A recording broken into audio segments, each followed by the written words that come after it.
Good morning, Alabama. Here are your top stories for today. Breaking overnight, a wreck involving a Birmingham police officer in downtown Birmingham, the cause behind the crash. And turmoil overseas after the president decides to pull out of the Iran deal. The overnight demonstration inside Parliament next. Scary moments for a trustful firefighter saving lives on a flight to Denver. That firefighter right here with the backpack will explain what caused the emergency.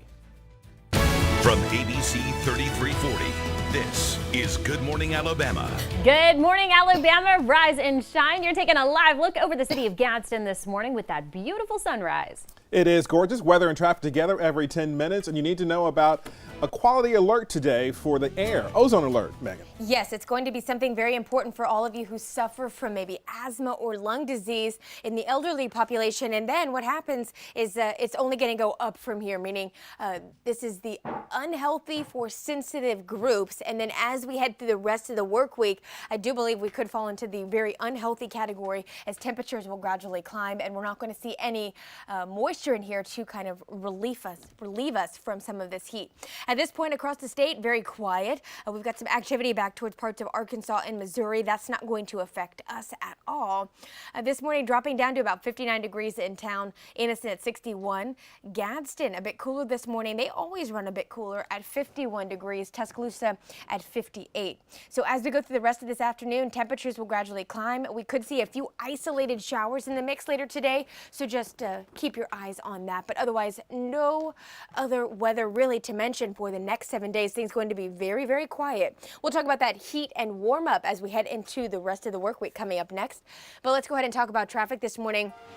Across the Birmingham Metro, we're seeing those slowdowns happening on 459 back in the McCalla area due to construction at exit 1. So again, if you are traveling northbound from Tuscaloosa to McCalla back to Hoover, or Bessemer to then Hoover, you will be dealing with some slowdowns there significantly, but otherwise that really is the only issue. I want to take your drive in from Moody this morning. If you're coming from Moody on 411 back into Leeds to get onto I-20 or Highway 78, no problems there. Crossing over 459 as that switch happens, you'll be fine all the way through Irondale, even into town, looking great. We'll check weather and traffic again in the next 10 minutes.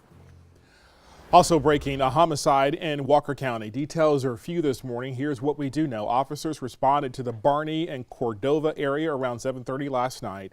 No word on how that person died, and right now we are working to learn more information. Another breaking story to get to. A Birmingham police officer involved in a car wreck. It happened about 4 o'clock this morning on 18th Street North and Reverend Abraham Woods Jr. Boulevard North. We have learned that that officer hit a car traveling the wrong way on a one-way street. No one appears to have any injuries. New from overnight, a smoky landing aboard a Delta flight to Denver. A Central Alabama firefighter credited with helping save lives on that flight. Stony Sharp is on top of this story. And Stony, the firefighter, works in Trussville. Check him out right here, Sarah and Wendell. The man with the backpack, let's see, it's going to pan well. He was wearing a backpack for on that shot, a lieutenant with Trussville Fire and Rescue. The fire department sharing his story this morning. They say Lieutenant Paul Givens was en route to Denver to attend his sister's funeral. Just before landing, a fire caused the plane to fill with smoke. Trussville Fire posting to Facebook saying Givens helped passengers evacuate the plane in a calm manner, making sure everyone got out safe. Trussville Fire thanking Givens for his professionalism both on and off duty. Live in the studio, Stony Sharp, ABC 3340 News.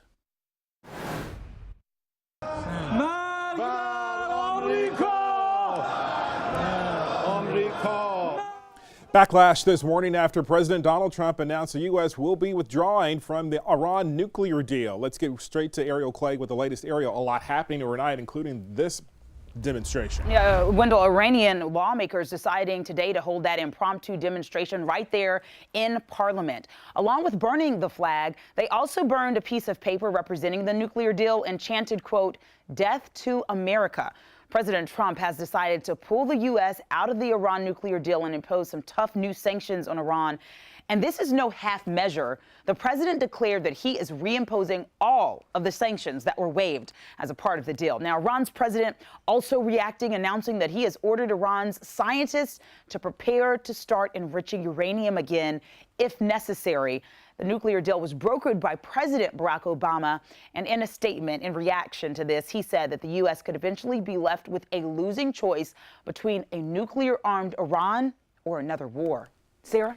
Ariel, former high school football players are now defending their ex-coach. Head coach Fred Riley and his coach staff at Davidson High School in Mobile are accused of allowing players to beat a fellow teammate. You may have seen this video. The family of the freshman assaulted now suing the district for $12 million. They are also calling for the firing of all coaching staff. But former players say not so fast. I know every single coach on that staff, and I know for a fact that that's not something that they'd allow to happen. I've known Coach Riley for a very long time. As long as he's been at Davidson, hazing has never been an issue. Nothing like this has ever happened. Mobile's local director for the Fellowship of Christian Athletes also defending the coach. Coach Riley has not yet spoken publicly about that incident. Time now at 6:06. New details this morning. Former Tide star and 49ers linebacker Reuben Foster will be in court May 17th for a preliminary hearing. Right now, he's facing 3 felony domestic abuse charges. He pleaded not guilty in court yesterday. His former girlfriend told police Foster hit her roughly 10 times. Since then, though, she has recanted her statement. We are learning more this morning about the indictment of a youth minister accused of sexually assaulting children. A Jefferson County grand jury indicted Acton Bowen Tuesday on charges of sodomy and enticing a child to enter a vehicle. We know his victim was a young man between the ages of 12 and 16 at the time. Bowen also charged with crimes in Etowah County related to 5 other potential child victims. This morning, he is in the Etowah County Jail. The Alabama man wanted on child porn charges is now in police custody. Investigators say Kenneth Earl Hooks was arrested in New Mexico. We're told 2 of the victims are under the age of 10. It is unclear when he was brought back to Alabama to face those charges. Tomorrow, the Calhoun County Board of Education will swear in its newest board member. Retired teacher Kenneth Tidwell has been tapped to serve on the board for the next 6 months. According to our news partner, the Anniston Star, Dale Harbin resigned from his position last month after he moved out of the district. I saw 3 houses burn yesterday with my own eyes, burn right down to the ground. Lava flowing onto homes and businesses in Hawaii, the new fears this morning for scientists. And the Bama Bell struggling to stay afloat financially. The solution, the Tuscaloosa owners hope, will keep that business open. Time is 6:07. You're watching Good Morning Alabama, and this Wednesday we are working for you.